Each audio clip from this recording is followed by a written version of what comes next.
Tribuners, salam jumpa di Perempuan Bercerita untuk edisi hari ini 14 Juli 2022. Bersama saya Ajeng Hatalea. Pada kesempatan kali ini kita akan bahas terkait dengan tema yang sudah kita sounding di sosmed tribunambon.com, yakni maraknya kasus ruda paksa anak di Kota Ambon, bahkan Provinsi Maluku. Seperti yang kita tahu Tribuners, beberapa waktu belakangan ini diberitakan bahwa marak sekali kasus ruda paksa terhadap anak usia di bawah umur tentunya. Dan pelakunya tidak lain dan tidak bukan adalah orang-orang di sekitarnya, om, kakek, bahkan orang tua kandung. Beberapa kasus yang ditangani oleh Polresta Pulau Ambon dan Pulau-Pulau Lease mengungkapkan sebanyak 45 pelaku pemerkosaan terhadap anak usia di bawah umur telah ditangkap dan bahkan kasusnya sudah dilimpahkan ke Pengadilan Negeri Ambon. Namun masih banyak laporan yang juga masih dalam tahap penyelidikan. Nah, bagaimana kasus-kasus ini ditangani di level para aktivis perempuan, perlindungan perempuan dan juga anak di Kota Ambon? Di studio tribunambon.com pada sore hari ini sudah hadir bersama saya. Beliau adalah Direktur Gasira Maluku, Ibu Lis Marantika. Selamat sore. Selamat sore Ajeng, selamat sore para Tribuners yang setia mengikuti percakapan di Perempuan Bercerita ya. Baik, kabarnya gimana Bu? Kita akan membahas terkait dengan isu yang lumayan panas akhir-akhir ini dan juga menyedihkan begitu. Betul. Kasus ini terjadi dan lagi seperti itu. Betul. Memang bagi saya kalau kasus-kasus kekerasan, terutama kekerasan seksual ya terhadap anak ini kan, saya selalu mengatakan bahwa kita tidak lihat saja ini tindak kriminal, tapi ini potret sosial Kota Ambon sebagai ibu kota provinsi.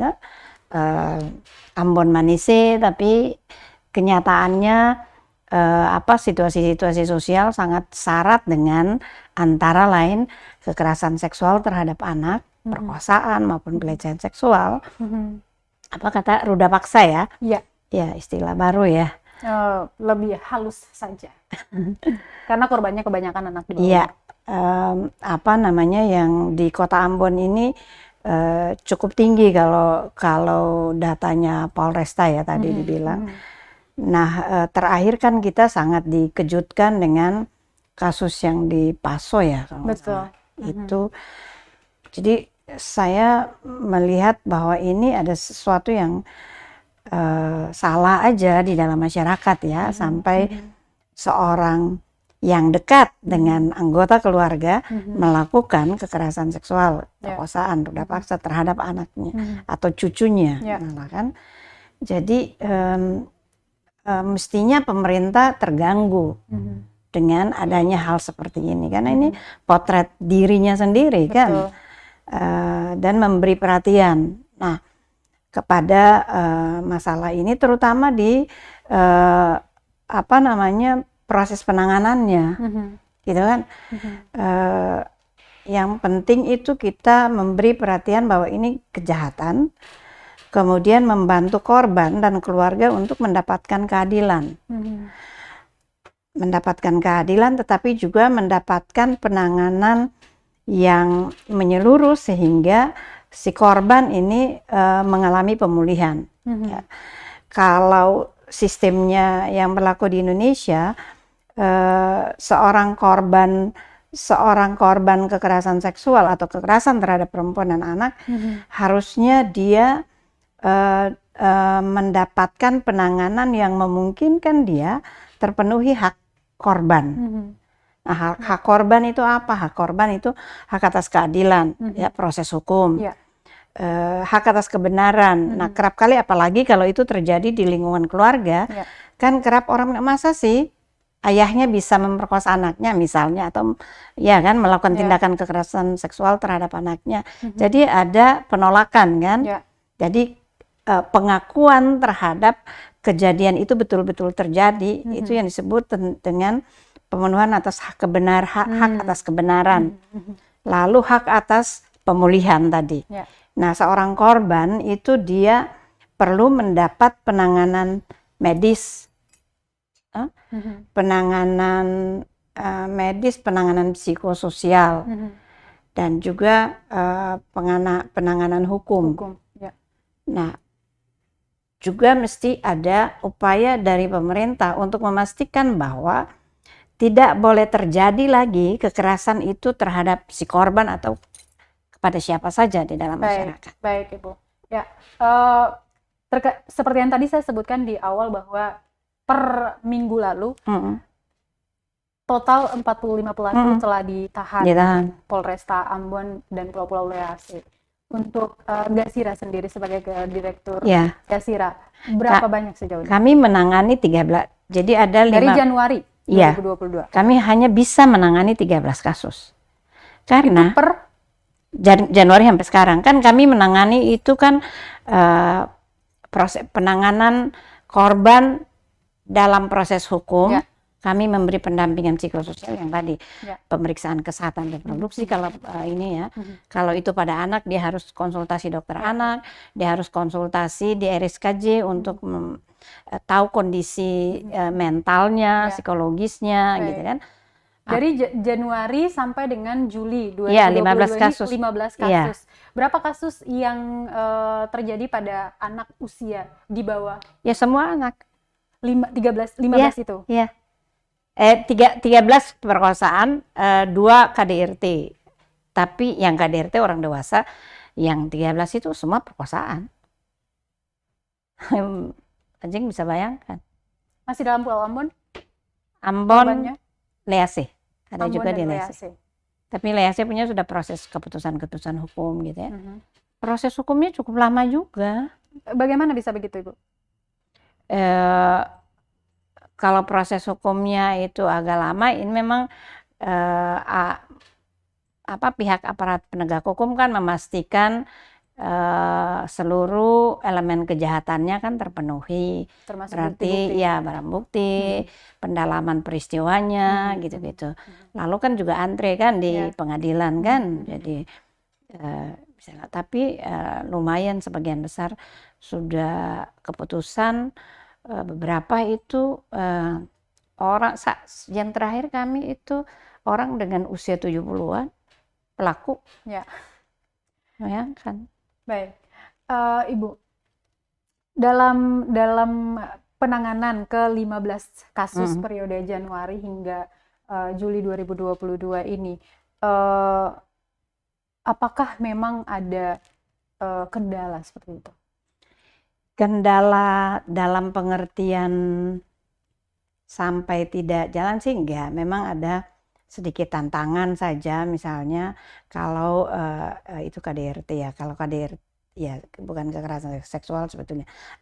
Pelakunya aparat atau pegawai ya aparat lah. Itu memang urusan internalnya kan itu agak ini ya. Birokrasinya ya. Walaupun memang mereka konsisten juga untuk penyelesaiannya. Tapi kalau di ini enggak ada.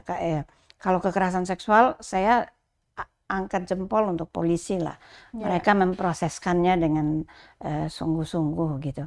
Sekalipun kerap ada keluarga yang mau menarik ya perkara, mereka tetap melakukan pendekatan agar bisa dilanjutkan kasusnya. Mereka tetap kalau kekerasan seksual itu tetap diproseskan. Ya, gitu. Kemarin kami sempat undang juga dari P3 Polresta Pulau Ambon untuk membahas terkait dengan maraknya kasus ruda paksa anak di Pulau Ambon ini. Nah, Ibu, dari kacamatanya melihat fenomena ini, kejadian yang begitu banyak bertubi-tubi di awal tahun 2022 hingga pertengahan tahun ini, apa sebenarnya yang kemudian melatar belakangi para pelaku ini tega melakukan hal tersebut ke orang-orang terdekatnya termasuk anak kandung sendiri? Jadi kami ada seminggu lalu ya, itu ada diskusi dengan satu lembaga dari Solo yang mulai juga memberi perhatian pada isu kekerasan seksual, datang dan kami diskusi. Di diskusi itu saya kemudian berpikir, oh ya selama ini kan kita memang energi kita habis untuk penanganan korban. Ya. Dan juga memberi perhatian pada kajian-kajian gender. Nah, tapi kita nggak terlalu mendalam bicara soal seksualitas laki-laki, gitu kan? Apa sih mereka kenapa gitu? Tua, tapi punya ini seksualnya juga kan? Untuk Iya membahas kan? itu saya pengen banget ngobrol sama psikolog untuk membaca Iya. kejiwaan orang-orang ini kenapa bisa segila itu. Seksualitas Bisa laki-laki. Jadi saya melihat di keluarga-keluarga kita kan juga orang tua tidak fasih ya bicara soal seksualitas. Ya, betul. Gitu. Baik anak laki-laki maupun anak perempuan, gitu kan. Jadi saya kemudian yang mulai berpikir bahwa betul kalau tadi kebetulan kami baru dari Dinas Pendidikan Kota, karena kami berniat untuk melakukan pendidikan seks untuk anak SMP di sekolah-sekolah. Ini merupakan salah satu dobrakan yang luar biasa menurut saya, karena seperti yang tadi Ibu sampaikan bahwa memang membicarakan tentang pendidikan seks, terutama untuk usia dini ini sangat tabu di sosialnya kita begitu. Bahkan di rumah pun apa sih itu, di sekolah apalagi. Makanya korban-korban yang mengalami hal itu tidak menyadari bahwa apa yang terjadi ke mereka itu adalah kekerasan seksual. Jadi misalnya di sekolah ya, ruang untuk bisa bicara seksualitas itu kan biologi. Kan? Bimbingan konseling untuk melihatnya dari perspektif moralitas atau bagaimana cara gitu kan, dan agama, dimensi etiknya lah ya. Nah ini mesti juga disinggung dalam penyampaian materi. Perkara tidak menyinggungnya secara ini ya, tetapi menunjuk bahwa ini punya implikasi ke sini gitu kan. Anak menstruasi iya, tetapi kalau tidak melakukan relasi seks di usia yang muda, apa implikasinya, dan juga mesti menjelaskannya dari segi pengetahuan gitu kan, sehingga anak-anak tidak melihatnya dari perspektif yang negatif, tetapi ini pengetahuan gitu kan. Dan kalau disampaikan oleh orang yang tepat untuk menyampaikan, bisa undang dokter kalau di salah satu pokok bahasan berkaitan dengan kesehatan reproduksi kan, lebih tepat seorang dokter misalnya kan. Jadi memang sekolah juga mesti ini lebih melihat ini ada problematika sosial dan menggunakan ruang-ruang yang ada di mata-mata pelajaran itu untuk menunjuk aja, nggak usah membahas ini tapi menunjuk bahwa ini korelasinya dengan soal seksualitas, korelasinya dengan biologika, dimensi etiknya berkaitan dengan agama, bimbingan konseling, sehingga oh ya anak-anak bisa ini. Nah kami kebetulan itu bekerja sama dengan beberapa SMP ya, dan melibatkan anak-anak. Ajeng itu mereka kalau ngobrol itu pengetahuan mereka luas banget gitu. Bicaranya dewasa juga. Untuk level SMP. SMP mereka. Apakah rencana implementasi itu juga yang tadi Ibu sampaikan itu juga yang diusulkan nanti di pendidikan seks yang ditawarkan ke Dinas Pendidikan yang baru saja dilakukan? Iya, kami meminta dinas ininya untuk memberi rekomendasi kepada guru-guru, kepada sekolah supaya mengizinkan anak-anaknya ya. Dan kami menjelaskan apa materinya, siapa yang narasumbernya siapa gitu kan. Jadi kami memang ya di 2 kali itu kami menggunakan seorang psikolog dari UI, lulusan UI. Juga dokter yang ada di Ambon, teman dari UI itu juga datang ke sini ngembangin kurikulum, kita diskusi, melibatkan para pihak yang terlibat dalam pekerjaan kami. Yang memang berpotensi untuk menyampaikan hal itu. Iya. Output yang diharapkan dari teman-teman Gasira terhadap satu gebrakan baru, ya bisa dikatakan seperti itu, apa Ibu? Ya memang yang pertama memang membangun kesadaran, memberi pengetahuan ya, sehingga siswa tahu persis bahwa fenomena ini ada di kota ini, dan mereka tahu kenapa kekerasan seksual itu kami bicarakan, karena memang faktanya terjadi di dalam masyarakat kita gitu kan, dan bagaimana cara mereka menghindari itu dalam relasi-relasi personal mereka gitu ya. Dan mereka bicara asik, karena kami hadirkan orang yang memang kompeten di Iya. bidang itu sehingga mereka bertanya ini, dan mereka kemudian mengusulkan. Kebetulan kan waktu itu kami cuma 3 SMP, mereka mengusulkan, usul mereka itu yang sekarang kami lakukan lagi supaya memperluas SMP yang lain gitu.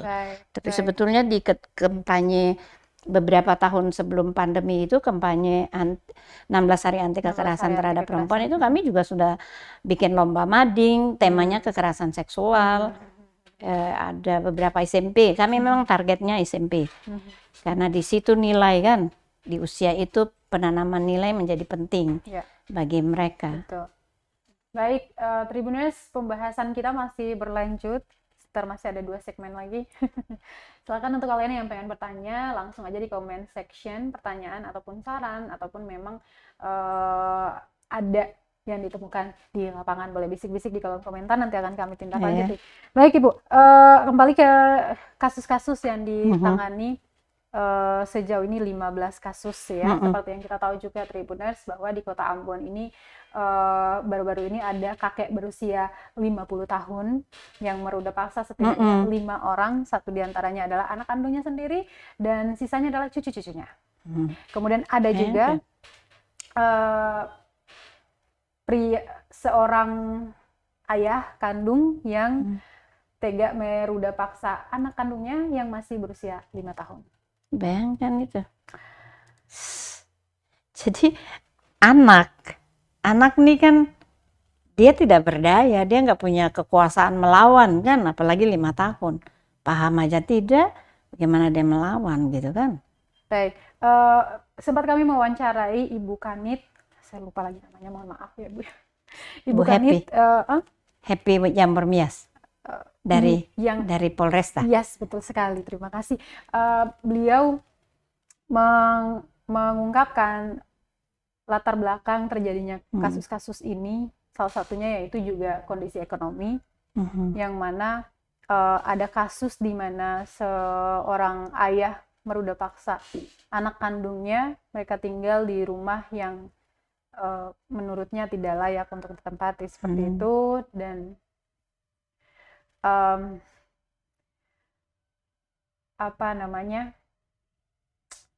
bertahun-tahun begitu kejadiannya. Istrinya sudah pisah atau sudah meninggal begitu kalau saya tidak. Ini salah satu kasus yang memang tidak terlalu digaungkan di media begitu, tapi ada kasus seperti ini. Tinggal bersama anaknya di rumah itu dan kejadiannya berulang. Tapi alhamdulillah saat ini sih dari Dinas Sosial sudah memberikan bantuan ke korban ini. Mungkin kita ke penanganan ya dari teman-teman di Gasmira. Teman-teman, sejauh ini bagaimana proses penanganan dengan kasus yang beragam itu, Ibu? Ya, jadi kami selalu layanan yang kami berikan berbasis pada kebutuhan korban untuk memenuhi haknya. Itu tadi saya bilang keadilan, keadilan, kesehatan, pemulihan ya. Keadilan, kebenaran, dan pemulihan termasuk di dalamnya kesehatan dan baik mental maupun itu. Jadi kami layanan kami berbasis pada konsep layanan itu yang disebut konsep layanan terpadu yang diberlakukan di Indonesia, gitu ya. Nah, lalu kami kemudian juga di dalam layanan itu mengintegrasikan juga kalau itu mereka kuat di dalam komunitas berhubungan dengan institusi-institusi sosial. Kami meminta dukungan institusi sosial seperti lembaga keagamaan, karena kami kan pada kurun waktu tertentu begitu ya. Kalau lembaga keagamaan itu kan layanannya terus-menerus, sehingga kerjasama juga dengan mereka supaya memberi perhatian, terutama dukungan sosial bagi korban dan keluarga di dalam komunitas. Baik, itu bentuknya penting. seperti apa kalau dukungan sosial ini? Ya, dukungan sosial misalnya ya kami waktu ya pernah menangani yang kasus di Batu Meja itu ya. Itu kan anak itu masuk, anak-anak itu masih bilang, oh ya dia itu yang diperkosa, kayak gitulah. Ya. Ya, Jatuhnya seperti aib begitu. ya, dia kan korban, dia Betul. bukan pelaku, Betul, kan? betul. Jadi kalau dibilang gitu seolah-olah dia disudutkan secara sosial, dengan sendirinya terdiskriminasi dari lingkungannya, kan? Karena diingatkan pada kasus yang sebetulnya dia adalah korban, gitu. Seorang korban perkosaan yang dibilang-bilang itu terus kan korban. Ya. Pelaku yang bejat itu kan dia udah duduk diam-diam di penjara. Tapi korban kan dia ada terus dengan komunitas dan diingatkan terus oleh komunitas akan kasus dia sebagai seseorang yang diperkosa. Bagaimana seharusnya lingkungan memberikan dukungan terhadap korban-korban ini? Yaitu misalnya dengan tidak terus-menerus mengingatkan dia akan, tetapi memberi dukungan, entahlah bisa secara kreatif juga gitu kan, dia diterima di dalam pergaulan, atau di sekolah itu guru juga mesti memperhatikan supaya anak teman-teman, ya kalau keluar di koran atau dibicarakan di media sosial kan, dia korban padahal karena dibicarakan terus dia kan akhirnya malu secara sosial. Padahal dia korban, dia bukan pelaku gitu. Nah ini yang terus-menerus kami perkuat korban dan keluarga. Ya. Supaya tetap percaya diri untuk berani terus maju dalam proses hukum dan juga memberi pemulihan, ya konsultasi ke psikolog gitu kan, supaya diberi kekuatan gitu ya. Kalau kesehatan reproduksi itu kalau perkosaan itu pemeriksaan kesehatan reproduksinya juga teratur, periksa kan nanti kemudian dokter memberikan jadwal kan, kalau itu. Jadi kita mengikuti anjuran dokter untuk pemeriksaan kesehatannya, lalu minum obat, gitu. Kami perhatikan sama-sama, mengingatkan keluarga juga, gitu.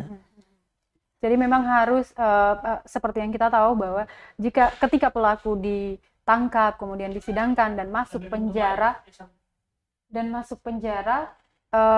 masih ada korban yang harus menanggung trauma itu, seperti itu. Lingkungan sosial adalah salah satu elemen yang berada dekat dengan korban ini. Jangan sampai korban dikorbankan seperti yang disebutkan itu terjadi, meskipun memang sejauh ini kita lihat seperti itu di lapangan, namun untuk menguranginya seperti itu. Nanti kita akan masuk ke penanganan, namun bahas dulu terkait dengan kerja-kerja teman-teman di lapangan dalam penanganan kasus ini, pencegahannya. Tapi kita bahas dulu tentang penanganan. Nah, Ibu, sejauh ini kasus yang ditangani ini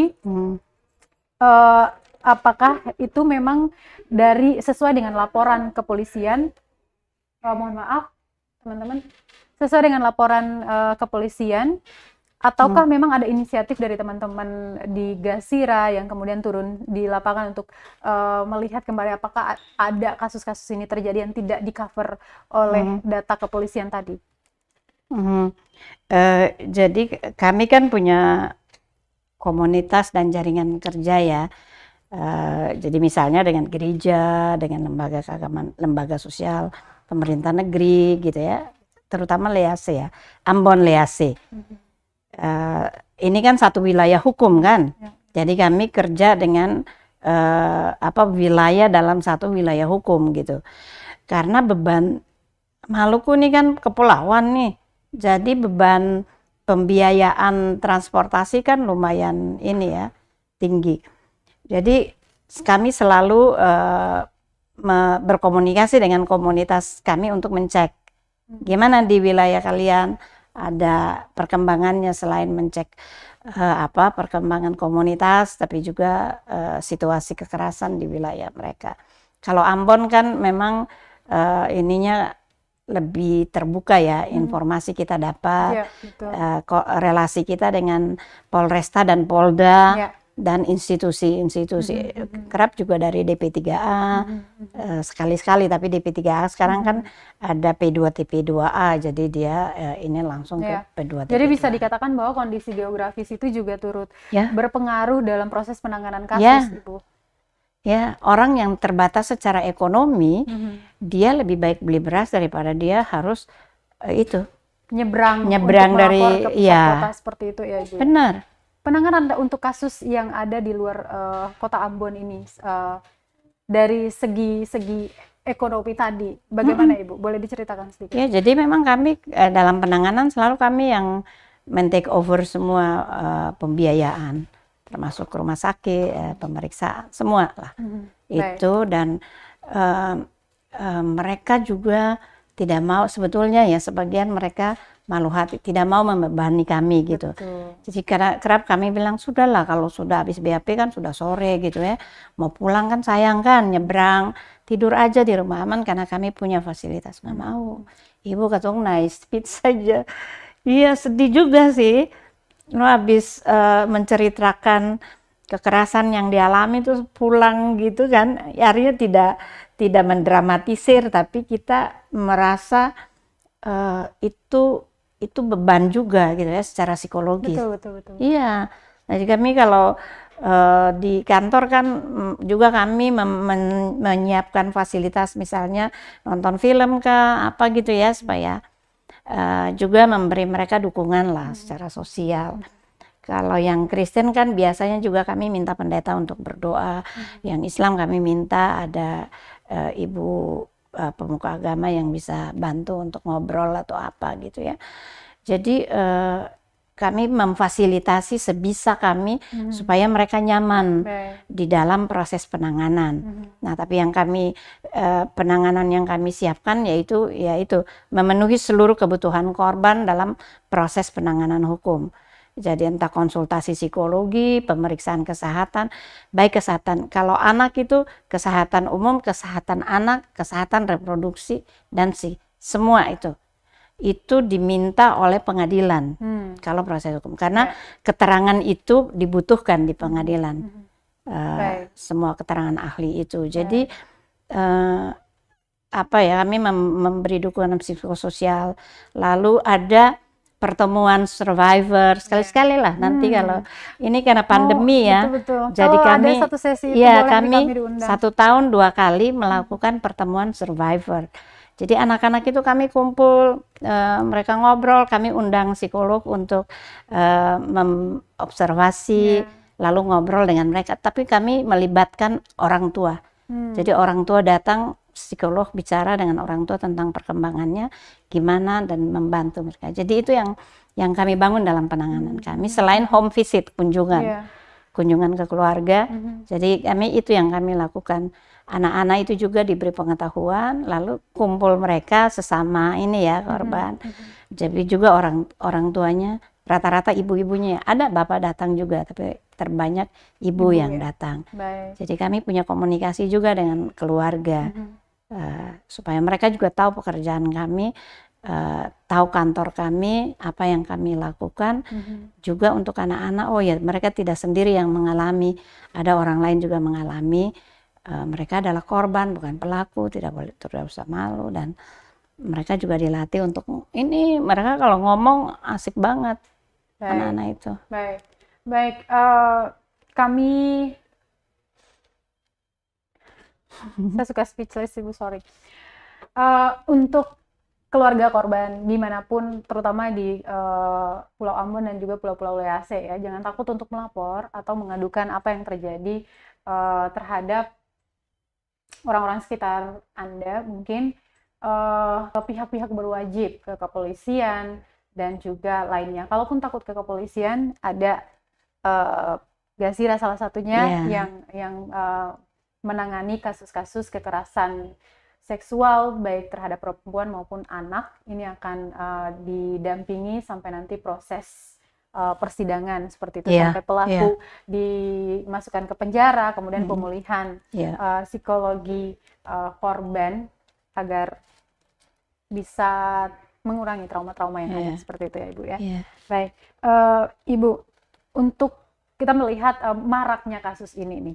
Ini seperti yang dikatakan oleh Ketua Komnas Perempuan RI juga Ibu Andi waktu itu bahwa kasus kekerasan seksual ini sebenarnya seperti gunung es yang kapan saja akan mencair dan banyak seperti itu. Yang terlapor di pihak berwajib itu yang dilaporkan, belum lagi yang masih tertutup nih. Ya, betul. Ini bisa saja kapan saja. Bahkan yang terjadi baru-baru ini seperti kakek 50 tahun yang meruda paksa 7 sanak keluarganya Iya, ini sudah anggota berlangsung keluarga. lama begitu Iya, dan baru terungkap. Alasannya betul, pun sangat tidak masuk akal dan menurut betul. kami gila seperti itu. Hanya untuk membuka jalan kepada agar mereka tidak merasa kesakitan ketika nanti sudah membangun rumah tangga begitu. Itu sangat gimana gitu Ibu ya. Nah, Benar. boleh Ibu ngomong dulu. Jadi saya pikir ya yang kami lakukan antara lain juga membangun kepercayaan diri para korban ya, bahwa kalian korban gitu ya, sehingga membuat forum ke mereka dan menghubungkan mereka dengan misalnya kalau di lingkungan sekolah menengah pertama ini dengan murid-murid sekolah lainnya ngobrol gitu ya. Saya pikir edukasi dan kampanye publik itu menjadi penting. Ya, RRI misalnya, belakangan RRI lumayan beberapa kali ya, TVRI sekali-sekali gitu. Juga saya pikir yang berinisiatif itu lebih banyak pihak kepolisian, kepolisian ya. RRI itu banyak itu ya, polisi yang punya program gitu. Kan mestinya misalnya DP3A atau apa gitu ya, yang punya atau lembaga pendidikan ya, itu perlu itu. Jadi semua orang, semua pihak lah bersama-sama dengan pemerintah kota. Nah, kami juga bermaksud mau pergi ngobrol juga dengan Bapak penjabat untuk menyampaikan apa yang kami ini lakukan, tetapi juga mendorong pemerintah lebih agresif dalam ini. Dia kan punya kapasitas, punya kekuasaan ya untuk melakukan itu di RT kah gitu kan? Ini yang kemudian kemarin disarankan ke pemerintah begitu. Kasus ini terjadi di berbagai tingkatan sosial begitu. Nah, ini penting untuk pemerintah memberikan ruang kepada di tingkat RT misalnya untuk memberikan sosialisasi, pembelajaran terkait dengan kekerasan seksual ini agar pemahaman itu dia merata ataupun bahkan dimulai dari yang paling bawah gitu. Menurut Ibu seperti apa ini? Saya pikir yang pertama memang pemerintah kan secara struktural dia punya ini ya, jenjang pemerintahan yang sampai di bawah lah. Nah, itu kan sebuah ruang yang bisa dipakai untuk itu. Lalu kemudian ada dana desa misalnya kan. Itu kan bisa lo ngundang satu orang bayar transportasinya aja kan kalau ke desa-desa. Lalu atau membicarakan secara bersama, oke, kita gunakan bulan tertentu untuk kampanye gitu kan. Bikin poster taruh di mana lah, di wilayah-wilayah di mana di komunitas kita banyak anak-anak ada di situ atau orang tua, atau kerja dengan lembaga-lembaga sosial yang punya kewenangan untuk mempengaruhi, menanamkan nilai gitu kan. Jadi selain informasi formal lewat lembaga pendidikan, tetapi juga lembaga-lembaga sosial ini kan mereka punya kewenangan untuk penanaman nilai juga ada gitu kan. Lembaga-lembaga agama, lembaga adat gitu kan. Betul. Jadi mesti sama-sama seperti itu dan pemerintah punya kekuasaan untuk melakukan itu gitu. Punya kewenangan lah, punya kewenangan. Bisa bilang kan di desa-desa lo kasih 1 bulan berapa lah dari anggaran besar itu untuk perhatian pada kepentingan anak-anak gitu kan. Tapi begini Bu, bahkan untuk kasus-kasus tertentu pelakunya juga ada di dalam lingkaran yang tadi Bu sebutkan, misalkan lembaga-lembaga sosial baik itu agama maupun nah, sekarang ini kan lagi yang di Jawa kan kita lihat gitu kan. Betul. Kasus yang di Jawa baru-baru ini kan melibatkan anak dari seorang kiai di salah satu pesantren. Betul. Itu juga sangat miris sekali dan mau menutup mata sampai kapanpun itu juga kasusnya terjadi gitu. Apakah orang tua sudah memutuskan untuk mengirimkan anaknya di tempat yang menurut mereka ini akan membawa mereka ke jalan kebaikan, namun di sana mereka diperhadapkan dengan tantangan yang tidak disangka-sangkakan begitu. Mau Betul. kemana lagi begitu, anak-anak ini harus mengenyam pendidikan. Keluarga, tetap di keluarga. Artinya ini kan masih anak-anak loh ya. Ya, 1 sampai 15 tahun itu atau 18 tahun gitu kan. Kalau saya udahlah, dia universitas baru dia pergi menuntut ilmu jauh begitu kan. Tapi memang pembinaan keluarga menjadi penting. Nilai itu mereka tahu apa yang boleh dan mereka paham apa yang harus dihindari, itu kan penting. Itu penting. Jadi tidak saja secara material kita memberikan pemenuhan kebutuhan anak-anak gitu kan. Kita udah sekolahkan, kita udah memfasilitasi. Tetapi penanaman nilai mengenal dunia ini dengan secara real gitu ya, itu penting. baik. Karena sekolah saja kan tidak cukup. Betul. Di sekolah kan terbatas juga. Betul. Kan? Betul, Bu. Lalu idealnya seperti apa? Karena seperti yang tadi saya sebutkan bahwa kasus kekerasan seksual baik terhadap perempuan maupun anak ini seperti gunung es yang kapan saja bisa terjadi, dan kita menghindari jangan sampai ada kasus-kasus baru yang muncul di permukaan di hari-hari ini seperti itu, Ibu. Apa yang harus kita lakukan secara kolektif agar mencegah adanya kasus-kasus baru itu? Yang pertama memang sekarang sudah ada media sosial yang sangat gencar kan. Ruang itu bisa dipakai oleh anak-anak muda kan, edukasi sesama anak-anak sebayanya ya, dan membangun spirit bersama gitu. Ini bukan kita nih anak muda mestinya apa gitu ya. Mereka kan punya slogan-slogan yang bisa mereka kembangkan sebagai apa ya istilahnya yang kalau di medsos kata-kata kunci atau pernyataan-pernyataan yang menjadi spirit bersama itu bisa. Lalu pemerintah sebetulnya mesti juga punya persyaratan standar-standar tertentu untuk negeri-negeri itu ya. Oh ya ini nggak boleh. Kami pernah dengan negeri Ihamahu, Bapak Raja itu bilang, oh ya nanti kami tegaskan di aturan juga, gitu. Pelaku KDRT dia misalnya harus pakai apa kalau pelaku kekerasan seksual pakai papan di sini lalu keliling negeri. Hal itu pernah terjadi di kampung saya, Bu. Iya ya. Di Sepa, Kecamatan Almahai, Kabupaten Maluku Tengah, yang orang bilang lur itu doang kalau ketangkap itu bisa ngintip itu kan. Kalau ketangkap itu pernah ada kejadian yang dia harus celana pendek berbadan telanjang pakai kayak tali begitu digantungkan gini ada tulisannya, dan keliling dalam negeri bahasa daerah meminta maaf keliling negeri.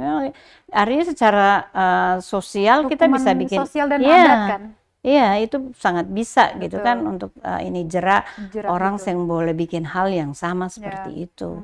Gitu, dan itu harus juga pemerintah negeri melihat itu sebagai salah satu nilai yang tidak boleh ada di negeri gitu kan. Itu bagus banget gitu ya. Lalu juga membantu kalau ada korban, mereka misalnya kebutuhan untuk pemeriksaan gitu bisa dibiayai dari dana desa. Dari dana desa. Iya. Baik. Itu ini penting. juga bisa jadi masukan sebenarnya untuk desa-desa atau negeri-negeri terutama yang sudah disalurkan ada dana desanya itu mungkin gitu. Bisa dipergunakan seberapa persen begitu untuk penanganan kasus kekerasan penanganan seksual. Ini aja hukumnya kan biaya misalnya kayak Ambon, Lease ini kan satu wilayah hukum tapi Polrestanya di Ambon. Betul. Kan bolak-balik BAP, memberi kesaksian, pengadilan gitu kan, selain membiayai pemeriksaan kesehatan sih untuk kasus perkosaan. Baik Ibu. Nggak terasa ini udah 30 menit lebih ya kita ngobrol terkait dengan kasus tema kita, yaitu maraknya kasus ruda paksa di Kota Ambon dan Provinsi Maluku pada umumnya, bersama dengan Ibu Lis Marantika. Ibu boleh apa yang mau disampaikan sum up dari pembicaraan kita pada hari ini, mungkin boleh ke Tribuners. Ya, saya pikir yang pertama kita mesti terus menyuarakan bahwa kekerasan seksual atau perkosaan maupun pelecehan seksual adalah tindak kejahatan.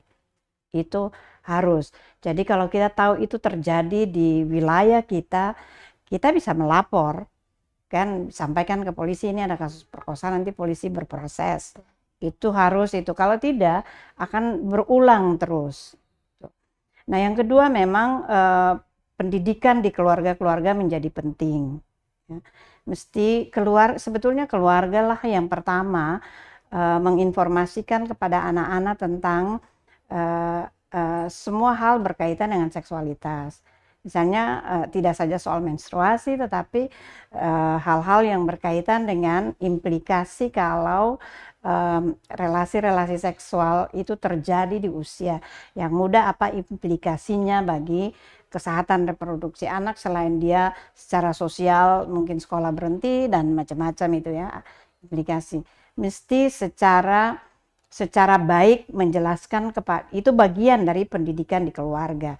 Nah sekarang ini kan kita bisa dapat informasi dengan gampang karena semua orang punya handphone yang bisa googling saja, kita dapat sejumlah keterangan standar berkaitan dengan kesehatan reproduksi misalnya. Itu sangat tersedia. Jadi orang tua bisa melakukan itu.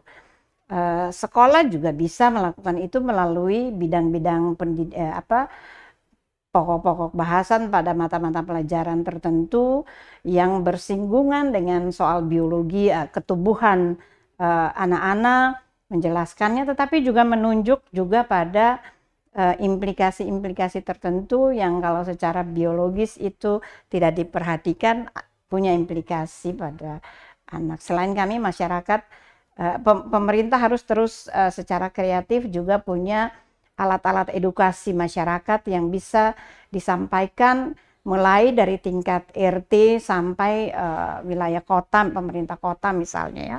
Supaya kota Ambon yang kita bilang kota Manise ini, Ambon Manise ini juga menunjukkan manisnya itu dalam perilaku-perilaku kehidupan sosial mereka, termasuk di dalamnya adalah kalau kita bilang Ambon Manise mestinya tidak boleh ada terjadi di kota ini kasus perkosaan atau pelecehan seksual terhadap anak di kota Ambon ini.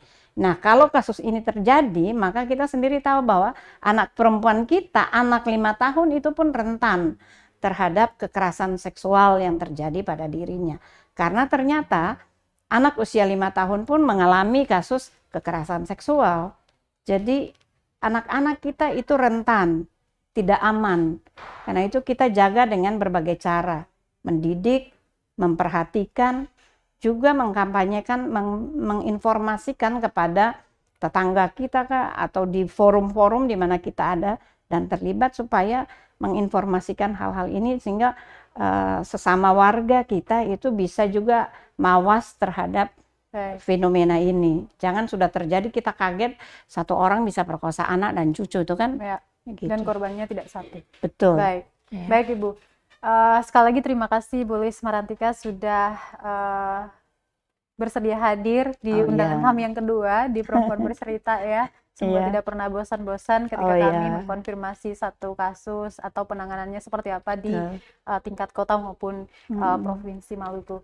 Ya, Tribuners, jangan sampai ada korban-korban lainnya. Mari kita sama-sama ciptakan masa depan yang cerah untuk anak-anak kita dengan ketika melihat kasus atau menemukan satu kasus di daerah Anda, boleh saja langsung serahkan ke pihak berwajib dan kita kawal prosesnya sampai disidangkan bahkan sampai pemulihan korban. Betul.